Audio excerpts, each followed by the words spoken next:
யாத்திராகமம் 4வது அதிகாரம் அதனுடைய 13வது வசனத்தை வாசியுங்கள். அதற்கு அவன், ஆண்டவரே, நீர் அனுப்ப சித்தமாயிருக்கிற யாரை ஆகிலும் அனுப்பும் என்றான்.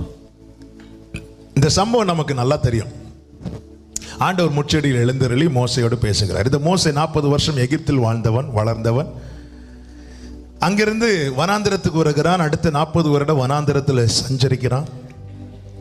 கரெக்டாக அவனுக்கு வயசு 80 ஆகும்போது கர்த்தர் முச்செடியில் எழுந்தருளி மோசையோடு பேச ஆரம்பிக்கிறார். பேசும்போது சொல்லுகிறேன், நான் உன்னை எகிப்துக்கு அனுப்புகிறேன். மோசை பார்க்கிறார். ஆண்டவரே, இல்லை ஆண்டவரே, அதுக்கு நான் ஏமாத்துறோம். மோசை முதல்ல எதை முன்வைத்து எஸ்கேப்பாக பார்த்தார் தெரியுமா? இதற்கு எனக்கு தகுதி இல்லை. ஆண்டவர் சொன்னார், நான் தானப்பா அனுப்புறேன், நீ வா. அந்த கொஸ்டினுக்கு ஆன்சர் கொடுத்துட்டார். அடுத்து பார்க்குற, ஆண்டவரே என்ன நம்ப மாட்டாங்க ஆண்டவரே. ஆண்டவர் சொன்ன, கையில் இருக்க கோலை கீழே போடு. மோசையுடைய ஏம் என்ன? எதையாவது சொல்லி பேக் வாங்கிடணும். ஏன்னா மோசை ரொம்ப இளைத்து போயிருந்தவன். ரெண்டாவது சொல்றேன், ஆண்டவரே நம்ப மாட்டாங்க ஆண்டவரே, நான் போய் வேஸ்ட் ஆண்டவரே, வேற யாரும் நம்ப மாட்டாங்க. மோசம் கையில் இருக்கிற கோலை கீழே போடு. கீழே போட்டாச்சு, பாம்பாயிட்டு. இப்போ அது வாழை பிடிச்சா மீண்டும் கோலாயிட்டு. ஓகேவா? அந்த கொஸ்டின். இனி என்ன சொல்ல? ஆண்டவரே, நீர் என்னிடத்தில் பேசினதுக்கு முன்பாகிலும் பேசினதுக்கு பின்பாகிலும் நான் வாக்கில் வல்லவன் அல்ல. மோசே, உன் வாயோடு இருந்து நான் பேசுறேன், இதுக்கு மேல என்ன வேணும்? இவ்வளவு சொன்னதுக்கு அப்புறமும் மோசே சொல்லுகிறான், ஆண்டவரே வேற யாரையாவது அனுப்புங்க. அப்படி என்றால் மோசே சொன்ன காரணங்கள் ஒன்றும் அல்ல அவன் போக விரும்பாதது. அவன் ஏன் போக தயங்கினான்? அவனுக்கு பேச தெரியாததுனாலே. அதுதான் ஆண்டவர் சொல்லிட்டாரே, நான் உன் வாயோடு இருந்து பேசுவேன்னு. அவனை நம்பாததுனாலே. அதுதான் ஆண்டவர் அற்புதத்தை, அடையாளத்தை கண்ணு முன்னாடியே காட்டி கொடுத்துட்டாரே. அவன் தகுதி இல்லை என்று எண்ணினதுனாலே. அதுதான் ஆண்டவர் சொல்லிட்டாரே. அப்படி இருக்க ஏன் அவன் போக தயங்கினான்? நீங்கள் பைபிள் ஃபுல்லா படிக்கும்போது ஒன்றை புரிந்து கொள்ள முடியும். அவன் எகிப்தை விட்டு வருவதற்கு அவன் பயந்து வந்தான் என்று எழுதப்பட்டிருந்தாலும் வேதம் முழுவதும் பார்க்கும்போது ஒன்று தெரியும். என்ன தெரியுமா? அவனுடைய சொந்த ஜனங்கள் அவனை அங்கீகரிக்கவில்லை. இவனா எங்களுக்கு தலைவனா இருக்க போகிறான். அவனுக்கான அங்கீகாரம் அவனுக்கு கிடைக்காததும் அவன் சோர்ந்து போயிட்டான். சோர்ந்து போய் வெளியே வந்துட்டான். அந்த ஜனங்கள்ட்ட ஆண்டவர் அனுப்பு தீர்மானித்த போது அவன் வேண்டான்ட்டான்.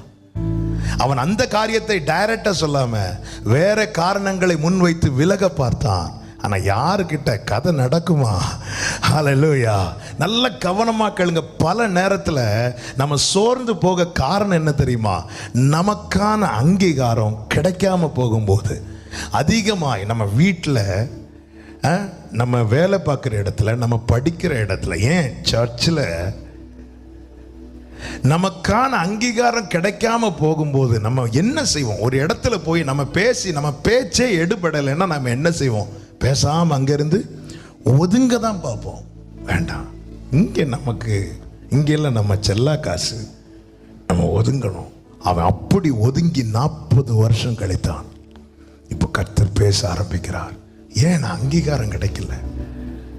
நீங்க போறீங்க, நீ உண்மையா ஒரு இடத்துல இருக்கிறீங்க, ஆனாலும் உங்களுக்கான அங்கீகாரம் கிடைக்காம போகும்போது சோர்ந்துரும். அது எங்க? அது படிக்கிற இடத்துலனாலும் சரி, வேலை பார்க்குற இடத்துலனாலும் சரி, ஊழியத்துலனாலும் சரி, எங்க ஆனாலும் சரி, சூழ்ந்திருக்கிறவர்கள் நடுவில் அங்கீகாரம் இல்லை என்றால் நாம் சோர்ந்து போயிடுவோம். அந்த இடத்துல அதுக்கப்புறம் தொடர்வதற்கு மனம் விரும்பாது. மோசே விரும்பவில்லை. மோசே ஒதுங்கி கொண்டான். நான் தனியா வனாந்திரத்தில் இருந்துட்டு போறேன், அங்கீகாரம் இல்லாம செல்வ செழிப்பான எகிப்தில் வாழ்வதை காட்டிலும் யாருக்கும் ஒரு தொந்தரவு இல்லாம நான் வனாந்திரத்தில் இருந்துட்டு போறேன். ஆண்டவர் திரும்ப இவன் சொன்ன காரணங்கள், இதை சொல்ல முடியல ஆண்டவர்கிட்ட. அவன் வேற காரணங்களை வைக்கிறான். ஆண்டவரே நான் ஏமாத்துறோம், அதெல்லாம் நான் பார்த்துக்கிறேன். ஆண்டவரே என்ன நம்ப மாட்டாங்க. என்ன அற்புதம், உன் கையிலே அற்புதத்தை தர. இல்ல ஆண்டவரே, நான் திக்குவாயன், நான் வாயோடு இருந்து பேசுறேன். இது இவ்வளவு சொன்னதுக்கு அப்புறம் இல்ல ஆண்டவர், வேற யாரையாவது அனுப்புங்க. சத்துருவின் தந்திரத்தை கவனியுங்கள். சோர்ந்து போனது நிமித்தம், இளைத்து போனது நிமித்தம் மோசே செய்தது என்ன? அழைப்பை தட்டினான். சத்துரு ஏன் சோர்ந்து போக பண்ணுவதில் குறியா இருக்கிறான் தெரியுமா? ஏன் இளைத்து போக பண்ணுகிறதுல குறியா இருக்கிறான் தெரியுமா? உனக்கு ஒரு கிருபை கொடுக்கப்பட்டதுண்டானால் உன் மேல ஒரு அழைப்பு இருக்கிறது. உனக்கு கொடுக்கப்பட்ட கிருபையை, உனக்கு கொடுக்கப்பட்ட அழைப்பை நீ தட்டணும். இதுதான் பிசாசின் நோக்கம். எனவே ஒவ்வொரு என்னைக்கும் ஏதோ ஒரு மன வருத்தத்தை உண்டாக்கி, ஏதோ ஒரு காரியத்தை உண்டாக்கி உன்னை ஒதுங்க வைக்கிறான். நீ ஒதுங்குகிறவனோ ஒதுங்குகிறவளோ அல்ல, நீ ஓடுகிறவன். ஆமென். உன்னை ஒதுங்கும்படி அல்ல உனக்கு கிருபையை தந்தது, உனக்குள்ள விசுவாசத்தை துவக்கினது, உனக்காய் நியமித்த பாதையில ஓடுவதற்காக தான் உனக்கு தேவன் விசுவாசத்தை துவக்கி இருக்கிறார். ஹல்லேலூயா. இந்த வார்த்தையை நான் தியானித்த போது, ஆண்டவரே, ஆமா ஆண்டவரே, மோசேக்கு அங்கீகாரம் இல்லையா ஆண்டவரே? அப்போ அவன் இளைப்படைந்தது உண்மைதான் ஆண்டவரே. அப்படி இருக்க ஏன் ஆண்டவர்? தேவன் கோபப்பட்டாராம். தேவன் வருத்தப்படல, ஆண்டவர் கோபப்பட்டார். அதுதான் ஆச்சரியம். என்ன ஆண்டவரே, அவனுடைய விஷயத்துல நியாயம் இருக்குல்ல ஆண்டவரே, அவனுடைய துக்கத்துக்கு நியாயம் இருக்குல்ல ஆண்டவரே. அப்படி இருக்க நீங்களும் வருத்தம் தான் ஆண்டவரை படணும். ஆனா நீங்க ஆண்டவரை கோவப்பட்டீங்க. ஆண்டவர் எனக்கு கற்று தந்தார்.